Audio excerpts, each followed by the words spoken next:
Famio Hotman, Netflix Avatar The Last Airbender live action is finally here, so I thought it would be fun to pick out a few of the bigger, perhaps underrated Easter eggs throughout the entire season 1. It's a little bit funny to say Easter egg because actually the whole show is basically a giant Easter egg. So the way I'm going to do it is to try and focus on the more subtle Easter eggs, the kind of things you might have missed, or things that just weren't explained very well in the live action, which do tie very closely to the original animation, or even things in the wider Avatar universe. Do share any little fun Easter eggs you notice which I don't pick up on in the comments down below.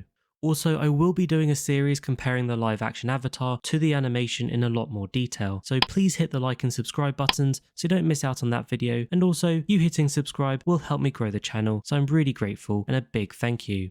So let's get into this and let's start with episode 1. The first Easter egg I thought I'd point out is the scene where Katara and Sokka are fishing. Now it's not the fishing itself, but if you look in the background you can see otter penguins. Unfortunately we don't get to see Aang and Katara going penguin sledding in the live action, but you know in the original animation, penguin sledding was kind of a little thing they had at the start there, and it was a nice little bonding experience between Katara and Aang. So it's a cool little Easter egg that they decided to include those penguins in the background. The next Easter egg I thought I'd talk about is Katara's necklace. Now I know this is kind of an obvious one, but right now I'm seeing this as an Easter egg because if you've never watched the original animation before, you're probably not really going to know the significance of this, because in the live action, I don't think it was mentioned once. It seemingly has no significance just yet. Apart from when she's telling Jet the story of her mother, you can kind of see her touching the necklace as she talks about her mother, but there's no verbal reference to the necklace, and there's certainly no connections that you had in the original animation. For example, the actual lore behind the necklace does have significance, because it was the betrothal necklace that Pakku gave to Gran Gran, and then Gran Gran gave it to Katara's mother Kaya, who in turn handed it down to Katara.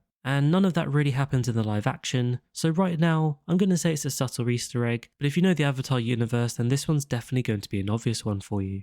Moving on, Aang and Katara are in a crashed fire ship in the live action, showing each other their bending. The ship is an Easter egg for the marooned Fire Nation ship that attacked the Southern Water Tribe many years ago, and it was then frozen in place by the Southern Waterbenders. Now I'm calling this an Easter egg because in the live action, they didn't actually mention it was off limits, nor did they really explain the story behind it. Let's move on to episode number 2, the Waterbending Scroll. This one has a bit more explanation in the live action, but given the story and explanation in the live action is slightly different, I'm going to call it an Easter egg, specifically the bit where Gran Gran says you should take what belongs to you in her little message to Katara. And I feel like this is a little Easter egg or throwback to the pirate episode, because Katara takes/steals the waterbending scroll from the pirates, and she takes it because she feels it belongs to the Water Tribe, and she does of course want to learn waterbending. So it's kind of a nice little Easter egg or throwback to the original reason for that scroll being in Katara's hands.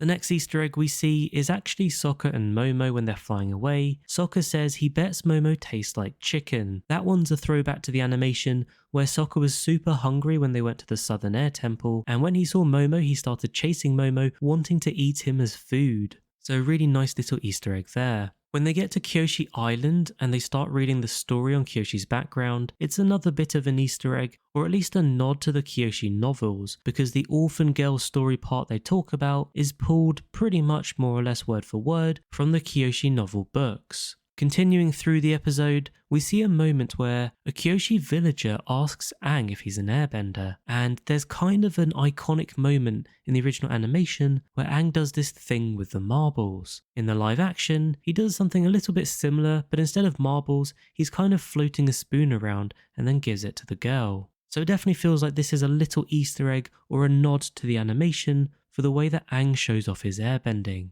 Also, we can't finish episode 2 without talking about the air scooter into the statue. This is a massive Easter egg for the original intro from the animation, and you can see it's pretty much identical. Moving into episode 3, here's a very nice subtle Easter egg. The Fire Nation rebel at the start of the episode, if you look closely, has a white lotus tattoo on his forearm, which is kind of foreshadowing the White Lotus and the important role they play across the final battle, as well as the future universe. Plus there's a good chance they turn up in season 2 to help out Iroh and Zuko.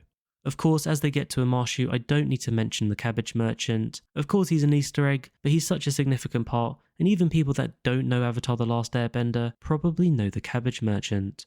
The next Easter egg we can talk about is the Azula, Mai and Ty Lee scene. You hear Azula call Zuko Zuzu, which is a little Easter egg for the nickname that Azula gave her brother. It's the one and only time she calls him that in season 1 of the live action, hence why I'm thinking this is definitely Easter egg worthy. As we move through the episode, we get to see Jet again. There's a little Easter egg for the original Jet because he puts that straw in his mouth just like the original animation.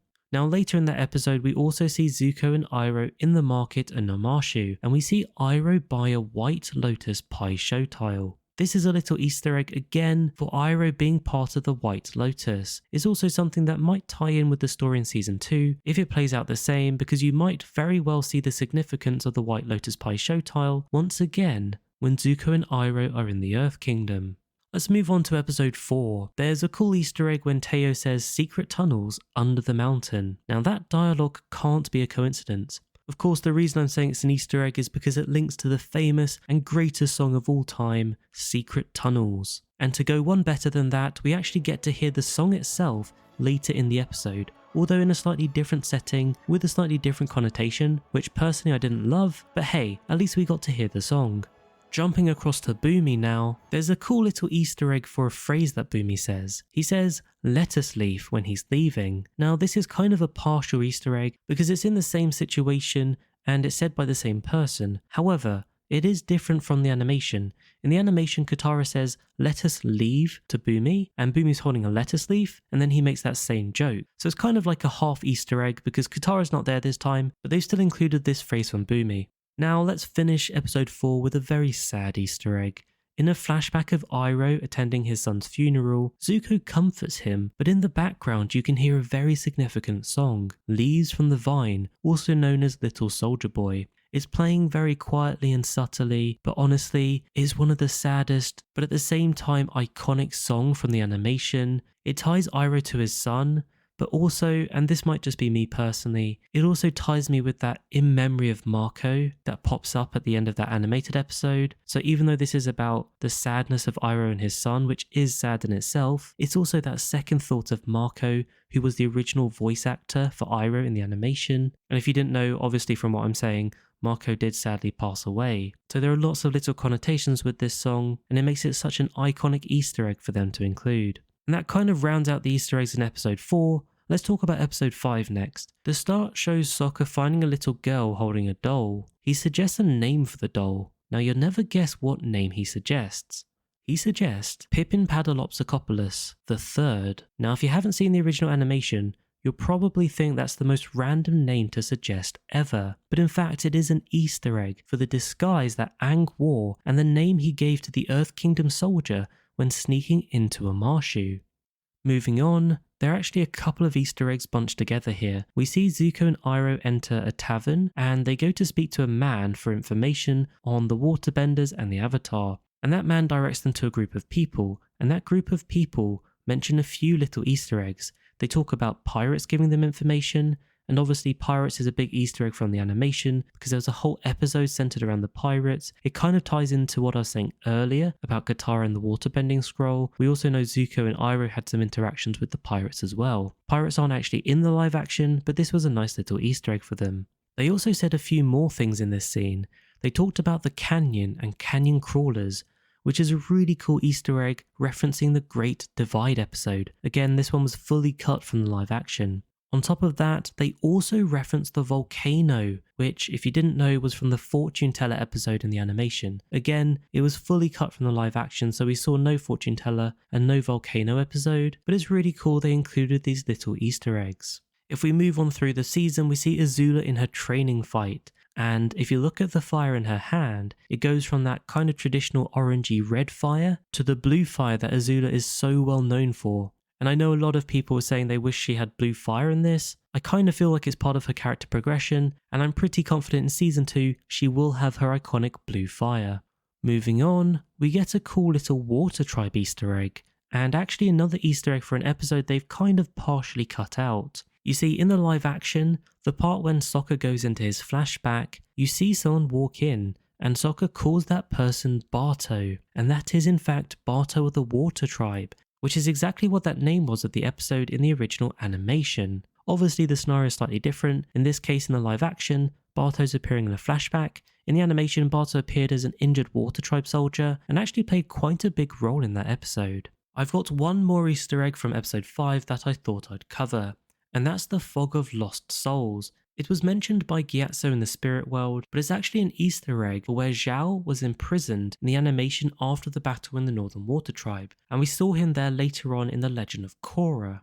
Let's move on to episode 6. There are a few cool little Easter eggs here. I'll start with the way the Fire Sage opens the door by sending fire through the hole. It's kind of a little Easter egg to how they had to open the main door in the animation to get to Roku's statue. We also saw and heard a couple other Easter eggs when Aang is speaking to Roku. The first is around the consequences that Roku's talking about. It's not super obvious, and if you're not an OG fan, then you're probably not going to know what Roku's insinuating. But the little Easter egg that Roku is talking about in terms of consequences is actually the consequences of him not stopping his best friend, who happened to be Fire Lord Sozin. And Fire Lord Sozin then betrayed Roku before he went on to start the war. So Roku knows the consequences of him letting Fire Lord Sozin go are essentially that Roku could have stopped the war. Also, the reference to Ko's mother is actually an Easter egg to the comics. You see, Ko's mother was the one that helped Zuko's mother become someone else to protect her from Ozai and the Fire Nation.